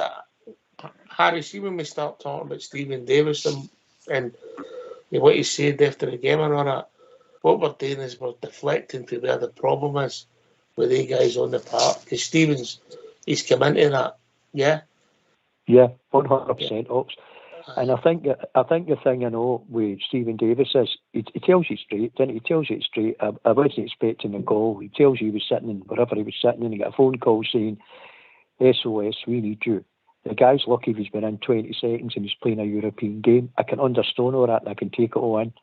And he knows there's only one game left probably for him and Alex Ray to look at. He's not going to get any. I mean, they probably flew back the day and they're going to need training tomorrow, and it's just all about recuperating. But the problem I've got is what the guy says. It's going to be these guys again. Believe it or not, I can't see big home changes against St Mirren. It's going to be these guys again. It's going to come in, playing Sunday, right? We'll get the same old story like you had Connor Golson actually even talking in telly saying, I'm at fault for the first goal. Well, Connor, listen, son, you've been at fault for quite a lot of goals there the last 2 years, because every goal that we've had, making mistakes, is coming down for the Tavernier and Connor Golson's side. And we've never addressed it because these guys are playing 60 games a season. And we're bringing in people like your suitors that can play the right defence that Golson plays. And we're not saying to these guys, right, okay, you're a wee bit under the weather, you're not hitting the thing, take a couple of games out, think about where you are in your stages of the game, right?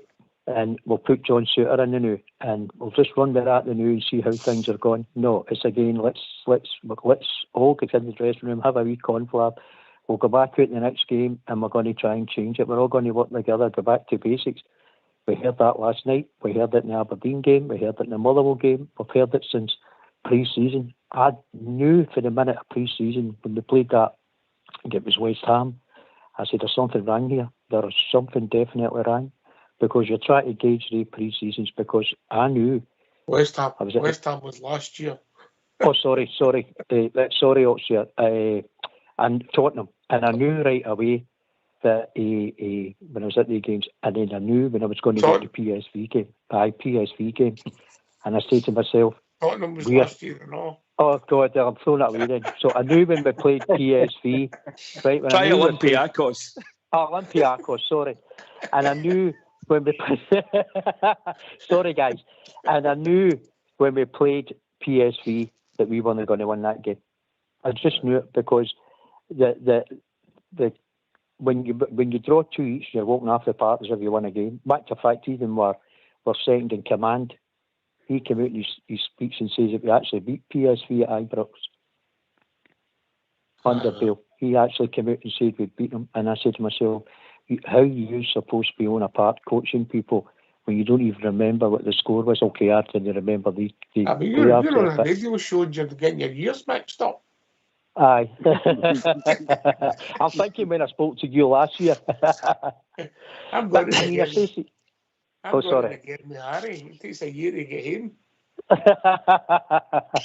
Acid drink. Oh, it's acid drink.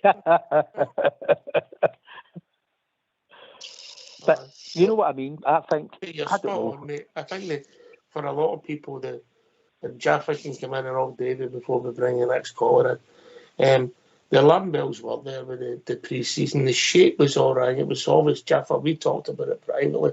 You know my views on it. I told you. But I think it was gone wrong, and it was so obvious. Yeah.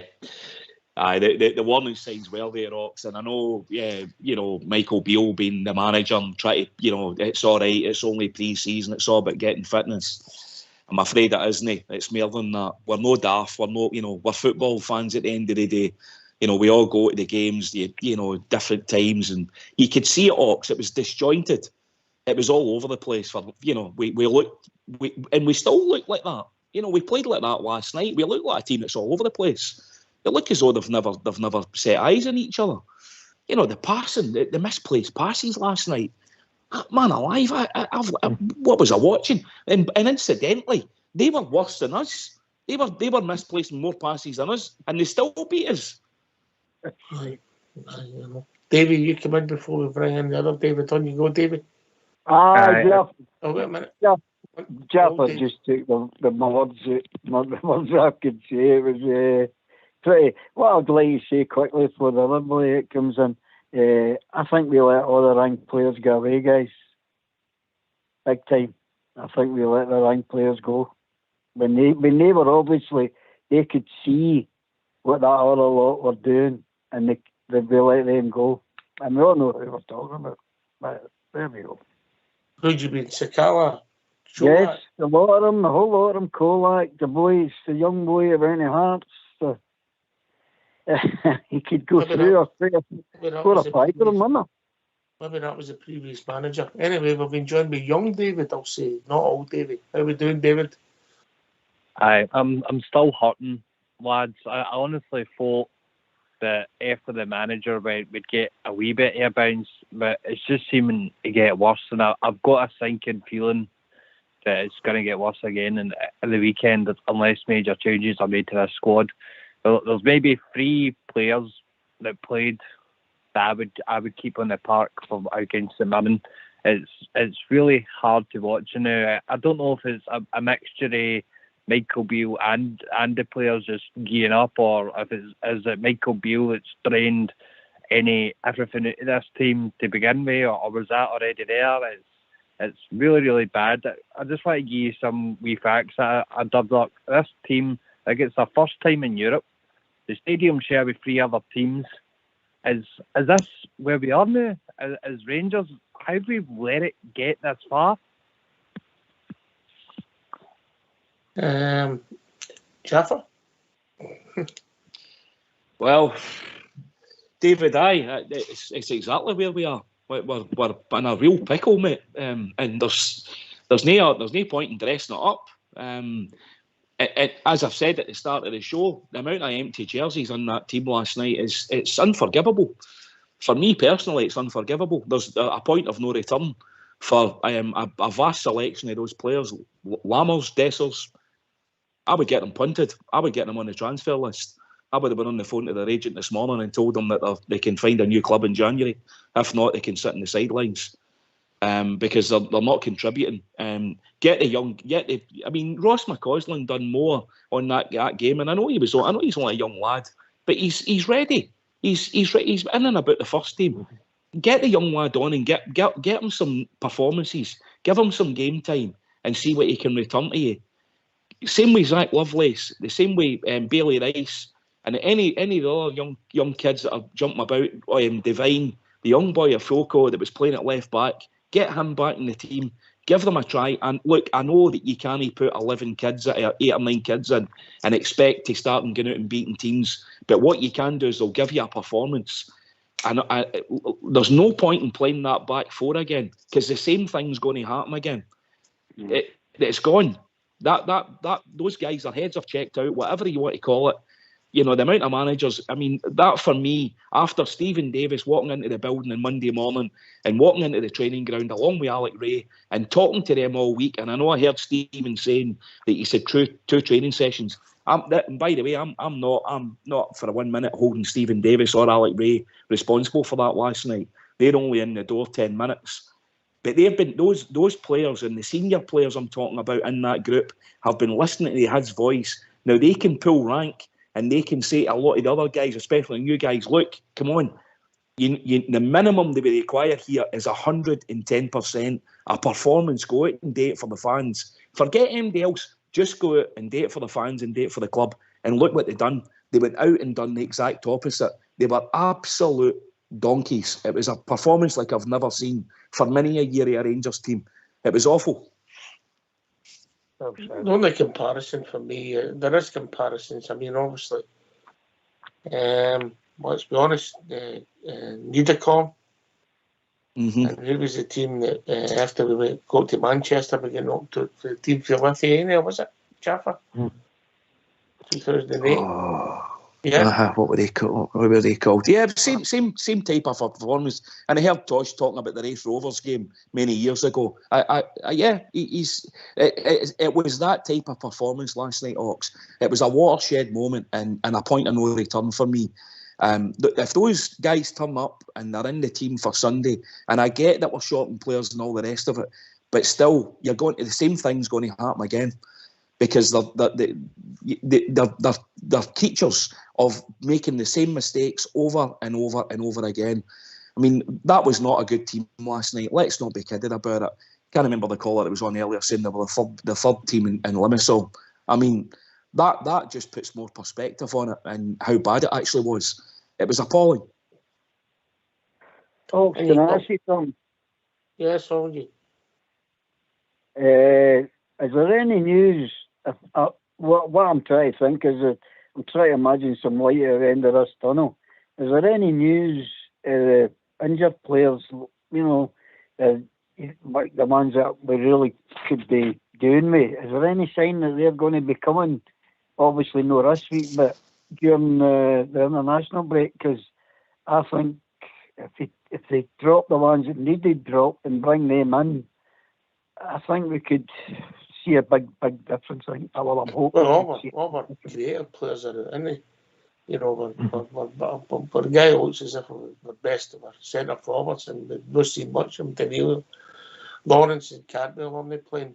He's any creativity. We've got Roof's coming back for injury, even though his career's coming to an end as well, because you can't hang your hat on.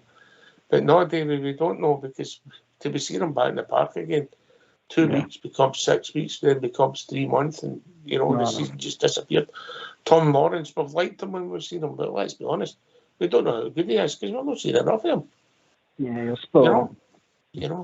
But anyway, the other thing is, don't you mention light at the end of the tunnel because you get me worried. Jaffa, don't encourage him. Don't encourage him. Sorry, Davey. Sorry, mate. No, you're all right. I'm quite used to it, boys. Bring it on, bring it on. I wish I'd recorded the time I phoned him up about coming to the Doobies. That was comedy gold. I wish I'd recorded that.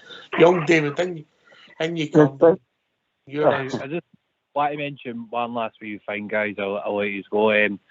You got to think the back four is mostly the same, unchanged for the last 5 years, as far as I can see. But we've had players in there that we could have replaced them with. Nathan Patterson, let him go, kept Tav. We had that wee boy Bassey. I know we got funny money for him, and we should have settled him anyway. But we kept him instead of that Croatian boy. I can't remember his name now. His name slips my mind. We've had options to get rid of these back four. We've just kept going back. Oh, that'll do. No, they'll do. No, they'll do. That's been the big problem for me. Even now, if you look through the list of your players, who's there to replace him? Nobody. That's the big problem for me. There's no future planning the Rangers, even if you're thinking the young team. They should have never got the contracts that they got, mate, and they should have both been in the same situation as Lundstrom and Ryan Jackman. This should have been the end of their contract this season. That's one of the reasons we've got ourselves in the mess, David. Yeah, I think the biggest one for me is Connor Goldson. He's been a really bad image in my head for a wee while now, and he's just confirmed it for me this season. I think he was pure agitating for a move late last season, early this season, depending on who you believe in. And obviously, he wasn't getting the teams that he was wanting or the money he was wanting, so he came crying back to us and said, no problem, pal. We'll give you another contract, no problem. You should have been kicked out the door. You're not happy you sign a contract with what you were getting. Away you go. That should have been the answer. They renewed his contract on the back of Seville, Jaffa, but the thing was, we let emotion get in the way of the guy's age. Yeah, there's no way it should be a 4 Yeah, we did. Never a 4-year contract talks. But hindsight's a wonderful thing. You're right. It was all done on the euphoric period that we'd had for Seville, and we should have had clear heads at that point. At least the guys up the stairs should have put a stop to it and said, nah, you're getting a 2-year, we'll offer you a 2-year, take it or leave it. And as David was saying there, that's exactly what happened, David. Nobody came calling. He thought he was better than he wanted to go to the EPL or the top of the championship, and nobody was prepared to give him the kind of money. But we did, stupidly. And I'll go back, I'll repeat myself, and I genuinely, honestly believe this, David. We pay far too much. Our wages see for what we're getting. We are paying extortionate amounts of money for some of those guys, and for me, that's what removes the hunger, because those guys that once they get that 4-year contract on 20 grand a week, as Ox says, they're becoming multi-millionaires with a 4-year contract. For me, they lose the hunger. And I don't think we've got enough young guys in our team that are aiming to get to that contract. I think our team should be made up with about 15 or 17 players that are all on 6, 8, 10, 12 grand a week. No more. I totally agree with you. There's the ethos, the Scottish identity isn't there as well. I know there's a few, I know that's not the way anymore, but that's the way my dad watched football. It was mostly teams who run about your local area, teams that know the team, people have actually supported the team in the past and have through their childhood.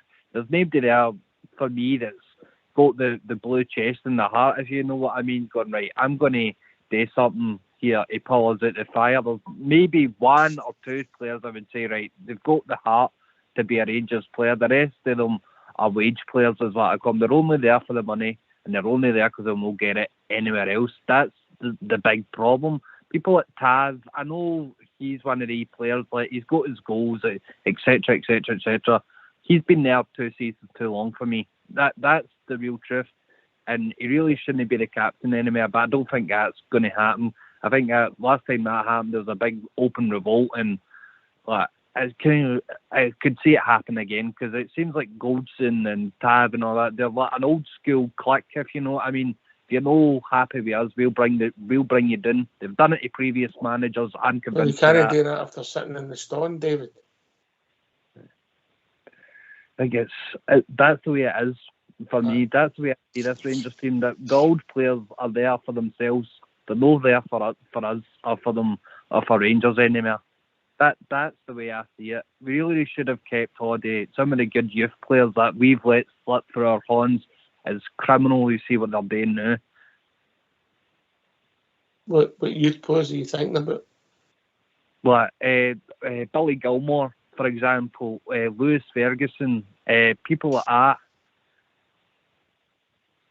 We had them in the hands. I thought, nah, they're not going to turn anything good. We'll let them go for 50 grand development fees and all this kind of thing. And well, then you earn £1 million for Billy Gilmore, who never played the first team game for us, you know. It's just, you see now, look, I know everybody's got 20/20 hindsight, but I think that's been the big problem at Rangers. If you look as well, if you look through, we've not really brought through a lot of players for our own youth system, and never have done. Never have done. We've always been a team that signed players. Davey, and you come on, Davey, that's correct, isn't it? Oh, definitely. Yeah, you're spot on. See, with regards what you're talking about goals, I know we're on nitpicking different things, but that man should never have put a Rangers strip on again after that comment he made after that semi-final against Hibs. He was in the bin for me after that, and he's never let me down since. Vice captain, well, you see what you're getting for your money now, guys. But you're right about the players. The boy was right there.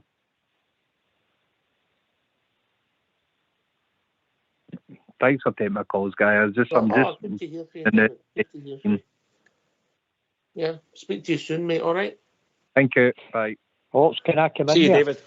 Aye, on you go, Harry. Sorry, mate. David, no, it's all right. Davey, you just made a comment there, and I said this to upstairs last night about Golson making a comment about what he says on the TV after the Hibs game. I made that comment last night, Davey, and I says there were two guys that we have got that's figureheads in your team, right? One is Tavernier, who's the captain, and the other one is Golson, who's the vice captain. Now, Golson came out in the Hibs game and says, on the TV, once we knew it was 3-0 at half-time, the game was done. Now, who was we? And he said it was in the dressing room. Yeah. And then Tavernier in a programme turned around and says, after the 55, well, maybe it was easy because we can't play in front of big crowds. Now, if your captain comes out and says that in a programme, and Golson comes out and says, this is 2 and 3 years ago, David, and if you're coming out and saying that, if that had been Walter Smith, and I said this to Oxford last night, if that was Alec McLeish, Walter Smith or Graham Souness, they would have never kicked a body when they were near Ibrox again. They would have been out the door, and Souness would have made sure they get through it. And I just don't understand. The managers that we've had, since these two comments were made, was Gio after the Golson thing. Okay, he wasn't in the door then, right? Jared had just left, so we were in a kind of hybrid thing. But the points of view is if you get told that, or somebody tells you that, listen what he says, and you can go back in these programs. Every manager that comes in says the first thing he does, he talks to the experienced guys. Jared made Tav the captain, kept him captain when we weren't happy. Gio comes in, he keeps him captain. You've got Bale who come in, he keeps him captain. Now the next manager comes in, has to say to these guys, look, I'm listening to the fans, I'm listening to the directors. Somebody needs to say to the next manager, these guys are not doing it. And you can't keep him as captain. This is the history of this guy. And you can't keep Golson as assistant captain because this is the history of this guy. Because, as you said, Davey, and everybody else has been saying in this programme, you're getting one game in 5 off of these guys. And I mean, when I say one game, I'm talking about 70 minutes or something. They're just no good at me, Davey. They're finished. Well said. I think it'll be performances that will get you. Never quotes, it'll be performances, because ultimately you can do what you like within reason, Jaffa, if you're performing, as Mrs. Jaffa knows. Oh, you're getting worse. You're getting worse. He's right though. He is right.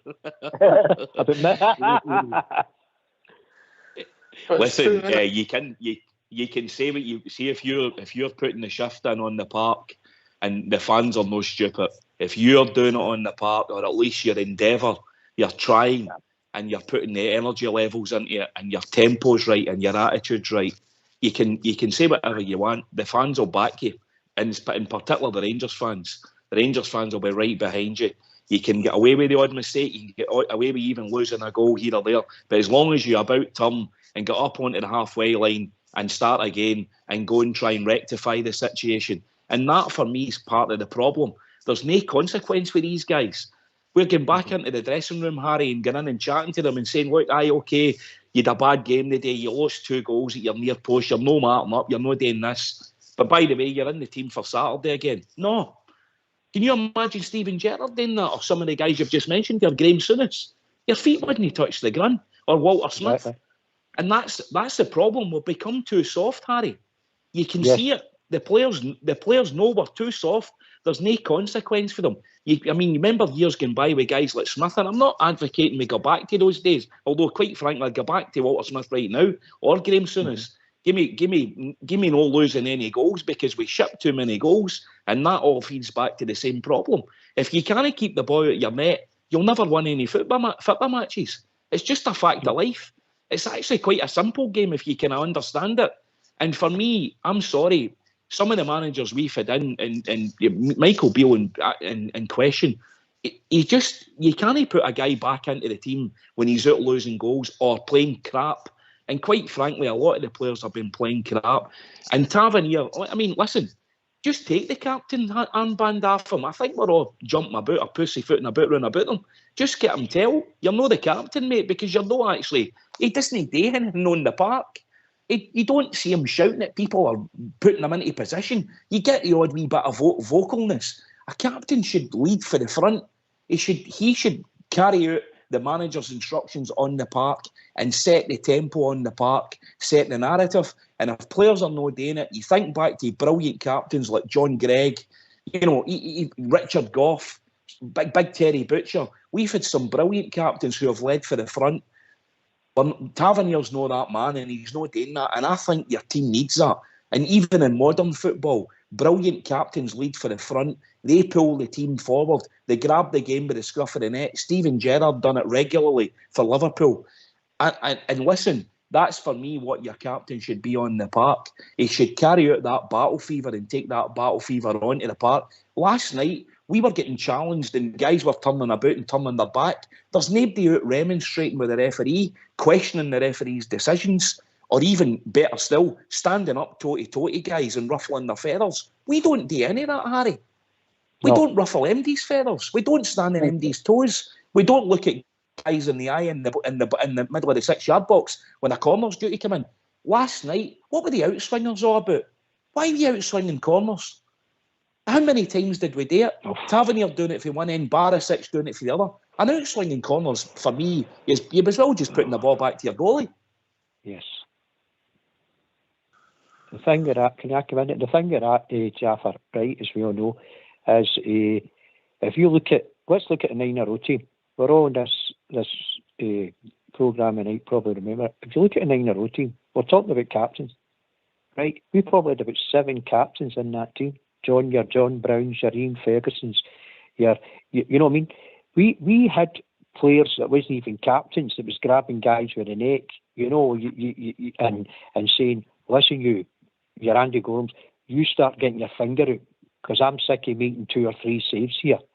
I'll give you a question. How long do you think somebody's going to tap your door in January and say, hey, Buckland's agent, tell him we're interested, and we'll give him a lifeline out of there? Because that guy is pulling off 2 or 3 goal-scoring opportunities every game, or we would be embarrassed. It's a disgrace. You know what I'm saying? We've no pace in midfield, right? We spoke about that last year.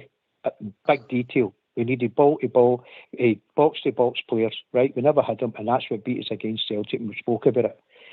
We always get beat down the right-hand flank. We've got a guy called Suter. I know he's not the answer, but we've got a guy called Suter who can't get his position in our team, right? Because we play Connor Golson before we play anybody else.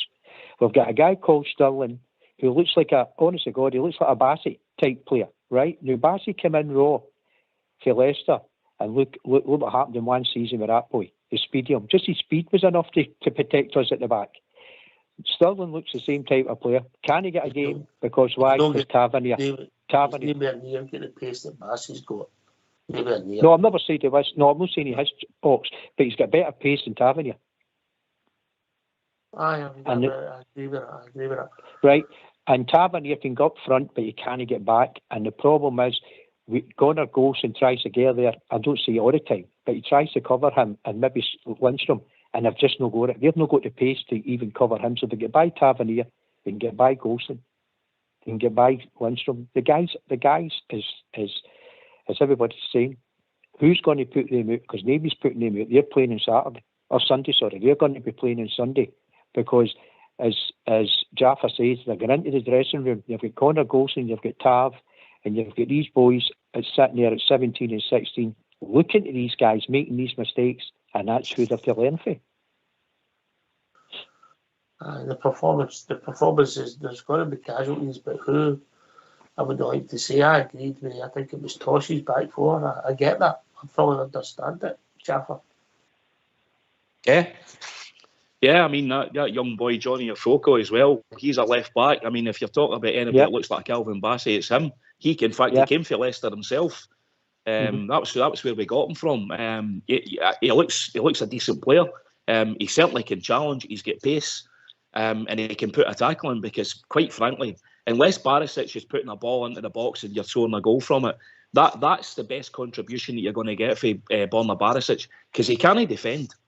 He's got no defensive awareness. He repeats the same situation, the same problem over and over, and he can't tackle. He'll no tackle. And last night, see that turning back with the ball, Ox? Oh. The amount of players on our team that get the ball and the first thing that comes into their head is to turn back towards your own goal, not to go forward.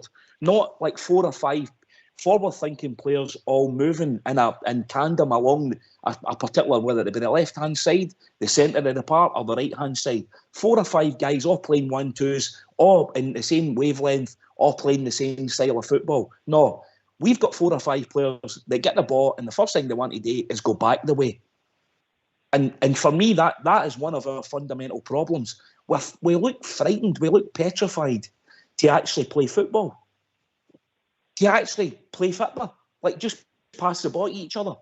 It's like, get the ball away from me, kick the ball away from me. And I get when you're under pressure, you can it does a different thing emotionally to your body. I understand that. But I mean, man alive, how many times did we give the ball away last night? It was unbelievable. It was beyond even things that I've ever seen for a Rangers team before, Ox. And listen, look, I agree with you. I'm not saying that he will take 4 or 5 out of the team, but he should. If Stephen Davis can and he's got the personnel to do it. If you're picking that team in form, it's not 4 or 5, it's 9 or 10. Mm-hmm. Aye. You know, I know we've been hyped. I know we've been a wee bit. I am anyway. I speak for myself here in the words that I'm using. I'm saying get the whole lot out of the team. I know that physically isn't possible. And I know that he'll probably keep Seaman in the team, and I know he'll keep Butland in goal. Of course he will. And he probably will only change the whole of the back four. I suspect that will be probably what he will do. But Suter should definitely start alongside either Liam King or Balogun or that boy Afoko, because he can play left centre back as well, provided they're fit. And if Ridvan's available, get Ridvan in at left back, because that's got to happen. And Dujon Sterling definitely at right back. Tavernier can't be anywhere near the team, and therefore right away you need another captain on the team. And I would give the captain's armband to Jack Butland, because listen, he's seen the game and he's actually performing and he's doing all the right things right. and he's saying the right things. In the defence, you can see him when he's setting his, for free kicks and such like, and corners. The middle of the park is a whole different. If Raskin's fit, he'll play. And there lies the next problem. Lundstrom needs to come out the team. And the forward line, Lammers and Dessers definitely need to get dropped. And Scott Wright, for that matter. He was minging last night. He was hopeless. You're very polite, Jeff. Very polite. Well, gentlemen, we've reached that time of the evening. Just a shout out for the last pair standing. Anybody wants to get in touch with our own GB through social media, it's on my Facebook page, etc. Get there. Obviously, tomorrow the games start. They start tonight. So get in there if you want a chance at winning some dough, like all the good pundits do, and some good money going to charity as well. It's a bit of fun. I tell you, it's still a bit of fun, and some money going to a good cause. I know you'll be having a shot again, David. We're watching for your entrance. Young David or old David? We're watching you. You, David, old David, the only one. There's just a news flash just came up there on Sky News. 2 candidates for the Rangers job have knocked it back. Jaffa for Rangers Radio and Oxchair for Rangers Radio. So that's 2 less we need to worry about. Well, Davey, I'm going to give you an exclusive. I'll take the job tomorrow. Nae bother, along with Ox. I'll get a lot more out of that team than I'll get a lot more out of the team. I'm getting with Stephen Davis. I'll get a lot more out of the team than the last crowd that were there. Well said. I wouldn't take the job because I get paid half after one. I get paid half for kicking something the EOs. Right. Right. I get it. Right. If you've got a couple of quid, last pair standing, bit of fun. Don't forget, get your Christmas money in the back of Southside tomorrow. Oh, my nose is just getting bigger, Jaffa. Right, the Super Six is there, also a bit of fun.